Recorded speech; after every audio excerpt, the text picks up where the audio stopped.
Hi, welcome to the Shepherd's Rest Doc Talk. This is episode 196A. I'm Cam and this is Julie. This week's Torah portion, we're looking at the red heifer. That is Numbers 19:1 to 22:1. I'm only going to be discussing the beginning of 19, a little bit of that, and a little bit about the beginning of 21, and that's all we're going to talk about this week. Awesome. Well, if you'd like to check out some of our past episodes, you can see it 52A and B, 101A and B, and 147 on our YouTube channel. Yeah. Or if you're watching Facebook, we'll have them listed this week. Listed, yeah. Okay. All right. So let's start in Numbers 19, actually, we'll just do verse 2 and 3. And this is the Lord speaking to Moses, and it says, "This is the law of the Torah which Yahweh has commanded, saying, Speak to the children of Israel, and they will bring you a red heifer, a perfect one, in which there is no blemish, and on which a yoke has never come. And you, Moses, shall give it to Eleazar the priest, and he shall bring it outside the camp, and shall slay it before him." So we talked about who's the him. And I started thinking, before we address who the him is, let's talk about the kind of timeline or where this could have actually been given and when. We know, again, that Numbers is not necessarily in chronological order. It's in the order that the Lord is getting our attention to some patterns. 19 is between 18 and 20.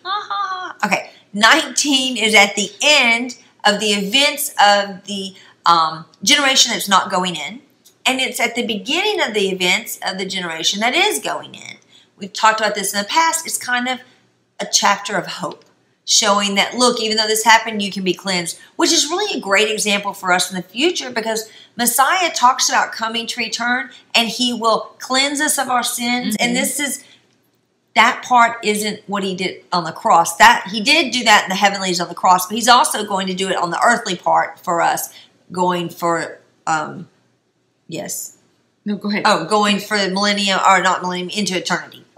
I was just going to say, that's why it's put here, because Yeshua came at the end of the generation that was not going to inherit the kingdom. Yes. And here we are learning about it again at the cusp of the generation that is going to inherit the kingdom. Absolutely. So no wonder it's put right there in between. Yeah, and so it's there because that's where it's supposed to be. Yeah.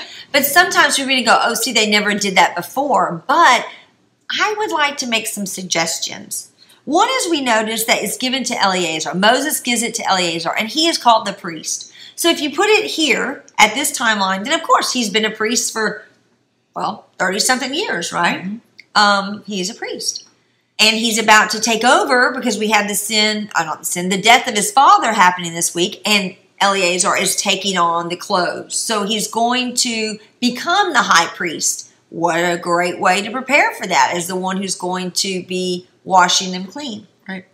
But here's another thought process.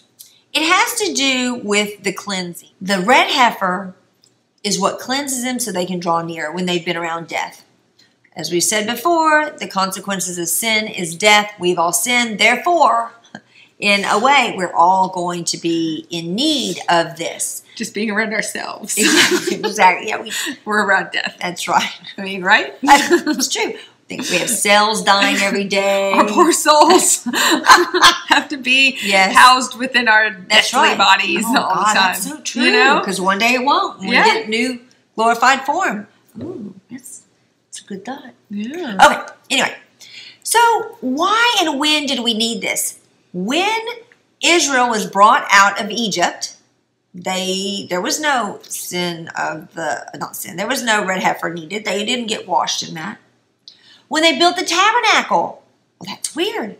There was no washing the priest in this, because Eleazar's already a priest, so that couldn't have happened then. So how did that happen? The Lord forgave him. The Lord set up Moses in Leviticus 8, cleansed him in the process to allow him to be the one who washed the priest to anoint them. Now the priest, who are the priests? Aaron and his 4 sons, and 2 get knocked off. So there's 3 of them. That's it. That's it. That's all. That's all, folks. That's the only ones that were ordained priests. Those 3. Okay, so that means that Moses set these 3 clean through the Lord. So the Lord really does it, okay? So there wasn't a need. Just like when they were brought out of Egypt, the Lord took care of it. The Lord used hyssop, wood, blood, all the things that are seen that are burned with the red heifer. So here is my thought. Again, this is a Caminese or whatever. I've never heard this, so just take this with a little bit of, and it may be out there, but I don't know. So I thought, wouldn't it be interesting if when they left Egypt, the Lord took care of that at the sin of the death of the oldest, right? That's death everywhere. And there are these elements that we have from Passover used with the red heifer. Okay. Now he takes them out. No need, no need, no need. Bam! Nadab and Abihu drop dead. We need a cleansing. Could it be another pivotal moment of the death of Nadab and Abihu is what created the, okay, and here's the sin, I keep saying sin, here's the red heifer? Because now we have the 2 guys who take the cousins out, who take Nadab and Abihu out. Nadab and Abihu, they need to be cleansed. Then, just after that, if you think about it, what is it, a month? No, it's not even a month. That the ones who have dealt with the dead, they need cleansing. They already know that they need cleansing in Numbers 9. Well, wait, that's right after the tabernacle is set up. So here's what I'm thinking. Because Eleazar was called to do it, not Nadab. Because had it been the first, it would have been Nadab or Abihu.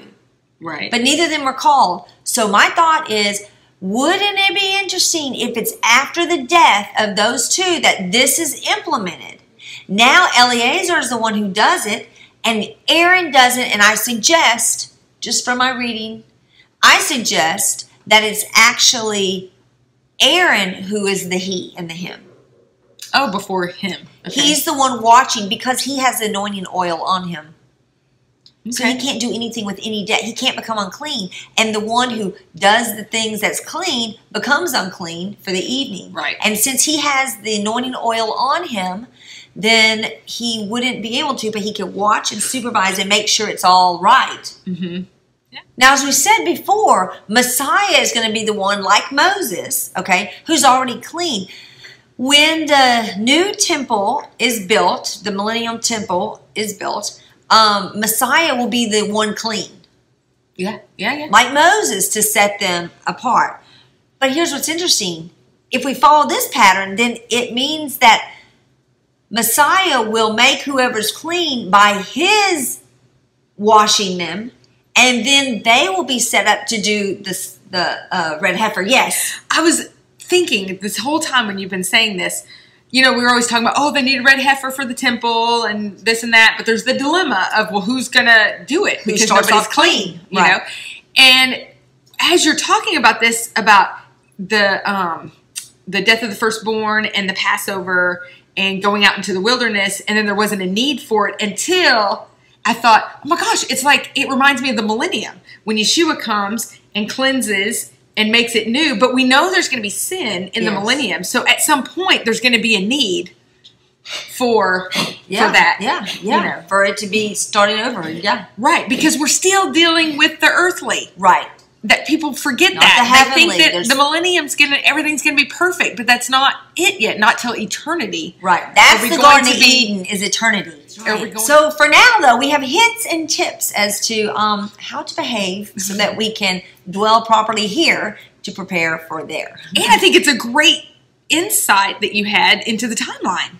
Yeah, I really, like I said, I haven't heard that, so maybe people will be like, whatever. But I think it fits with who we have playing, what we already know about Aaron. That's why he couldn't mourn.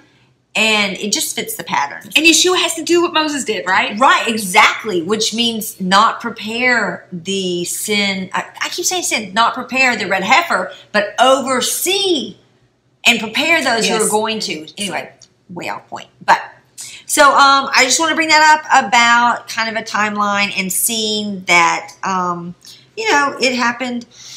It happened before when needed, but the Lord held that story part until now to provide a hope for those who are going in and a reminder.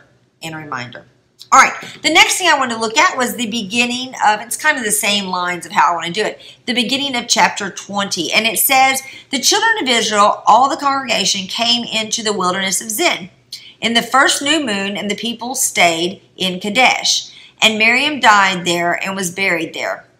Well, suddenly I was like, wait a minute, because I'm pretty sure in chapter 13, there's something that seems to contradict that. We're going to go look at it. So we read in 13:22, no, that's not right. 13:21, it says, so they went up and spied out the land from the wilderness of Zin. All right, so they right there in the wilderness of Zin. Okay, however, when we go down to verse 26, it says, and they went and came to Moses and Aaron and all the congregation of the children of Israel in the wilderness of Paran at Kedesh. Say, huh? Yeah. So, is there a Kedesh in Paran and a Kedesh in Zin? In Zin? How is that? What, is Paran in the wilderness of Zin? No, Paran is a wilderness. Oh, okay. So, I looked and found many, many maps that are all different. And I come to realize, okay, depending on where you believe they crossed the Red Sea and where you believe the Mount Zion is going to be where you see Kedesh Barnea. Kedesh Barnea, by some, they say, you ready for this? Okay. It's Petra. Ah. Kedesh means holy. Paran means in the caverns. And Zin is flat, the flat land. Okay. I thought, how interesting that we see in Numbers 12 at the end, and then Numbers 13. Before they go in, they're in the cavernous area. They're in the safe area. That's where Moses is staying with everyone. They're in the cavernous area. Like, this is before. Yeah, before the spies go in. Okay. That's where they're staying. Mm-hmm. So we have this mix between Paran and Zin, and where Kedesh is, the holy place. And not the holy place, but a holy place. Remember, he was going to have them enter in through there. That's where they entered in. That's the holy place. The Lord set that place apart for them to go in. So, you know how they don't get it right the first time, but they get it right the second time? Yes. And you know, when Messiah comes, it says they'll be in Petra? Yes. That's why I started thinking. Like, they'll get it right. Oh, my gosh. And not have to go 40 more years. Right. Well, I started thinking. It makes every sense that it would be Petra with these other maps because Messiah goes there. Messiah is involved with that again. At least it's believed. Yes, it's believed. Right. And here's what I don't know. Do they believe that because this is this Zin, right? And I don't know because I've never heard this. I just looked at some maps. Chicken or so yeah. We know it's the chicken. But anyway, so as I started to look at those two places and how they mix, I see how this week they come into the wilderness of Zin, which tells me as a hint, okay, we've returned to where they first were in 13. 13, they were in Paran, then they moved to Zin. Okay, the spies, they're going in. Now, this is the same process. We've talked about this before. This new generation is going to have to go through it. This is the beginning of that 40-day wandering in the land idea, meaning you're at the cusp of the land, so you're in Zin, but you're still in the place that's set apart for you to be, and that's where Miriam dies. So now we start with no water. Well, we know from chapter 17 of Exodus there's no water. Again, we have the cycle of how are you going to call out. And just as I stopped to look at the land and the placement and start to go back and look, I was like, wait, but it's different because one was Paran and one was Zin. And then I just kind of see it as, no, wait, I think there are clues in that. I think there's a clue for the reader to realize, wait, Zin, that's not where Kedesh was. Kedesh was in Paran, where there's caverns, and now it's, and which if you think about Petra too, cavernous. Yeah, that's Petra. Yeah. So anyway, and I know maybe scratching your head why I even brought this up, but I just find it very interesting. It's a neat very pattern. interesting. Yes. Anyhow, that's really all I want to talk about bringing up 2 little nuggets from this week. There's a lot more. Obviously, I hope you enjoy your time in the Word. I hope that you're really able to absorb some of the little things that make the picture even bigger, because they're all in there this week, all in there tucked away for you to find them. Awesome. So we thank you so much for joining us this week. We will see you on the flip side with Julie. Shalom.